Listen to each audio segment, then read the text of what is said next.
I've done videos before about games getting postponed or moved. There was one I made a few weeks ago about how a hurricane, plus the band U2, forced the Dolphins and the Patriots to take a Week 1 bye and alter their entire schedule. That's in the upper right corner. There are many legitimate reasons for moving a game. Your stadium roof collapses. A natural disaster like a hurricane or an earthquake hits your city. But what about a game getting postponed because a team was afraid of losing and just didn't feel like playing that day? That's kind of what happened in 1954 with the Cleveland Browns. Allow me to explain. When the NFL schedule was released, on October 3rd, 1954, the Cleveland Browns were supposed to square off at Cleveland Stadium against the Detroit Lions.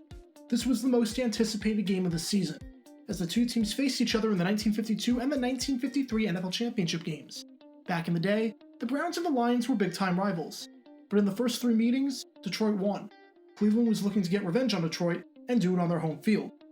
The only problem with the October 3rd date?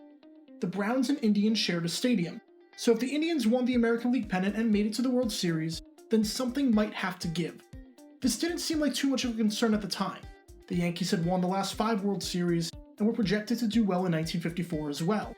And they did, going 103-51. But the Indians won the pennant, to the surprise of everyone. They finished with an incredible 111-43 record, made it to the World Series, and were in line to host a game on October 3rd. In situations like this, you would think that the smart thing to do would be to postpone the game by a day.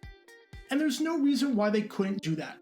Heck, the World Series didn't even make it to a Game 5, so Cleveland Stadium was open on October 3rd. However, the league decided to postpone the game, citing the World Series as the reason why.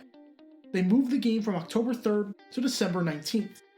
However, as I mentioned earlier, they could have just postponed the game by a day if they wanted to. They could have even moved the game to Detroit, although Paul Brown didn't want to do that because he would lose out on gate revenue. So why did they move it to December?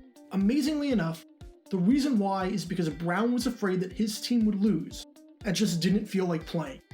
Seriously. The Browns had an atrocious preseason. They lost their final 4 games, losing those games by a combined score of 167-69. It was an average of 4 possessions per defeat. During one of their losses against the Lions, they allowed 56 points. And this was back in the 1950s when preseason mattered, since many players worked other jobs, needed to get back into game shape, and since rosters were smaller so the starters were playing. Things were not much better in Week 1, when they lost 28-10 to Philadelphia. Including preseason, this was a Cleveland team that had lost their last 5 games, and were about to take on a team that was the defending champion and had their number. Especially since there was no postseason outside of the championship game, starting 0-2 would have been a death knell to their season. So Brown, using the World Series as a disguise, just opted to move the game to December 19th and take a bye week. Where the story gets weirder is that the move ended up working, as the Browns won 9 of their next 10 games to win the Eastern Conference. Detroit won the Western Conference again, and the two teams met at the championship game on December 26th. But they had to play that makeup game on December 19th, even though the championship spots were clinched. It will probably go down as the most meaningless game in the history of the NFL. The result didn't matter, and the two teams would meet 1 week later in the title. They still played that game for monetary reasons, as Detroit would have lost around $65,000, and Cleveland would have lost around $85,000 if they just canceled the game outright. But the end result did not count.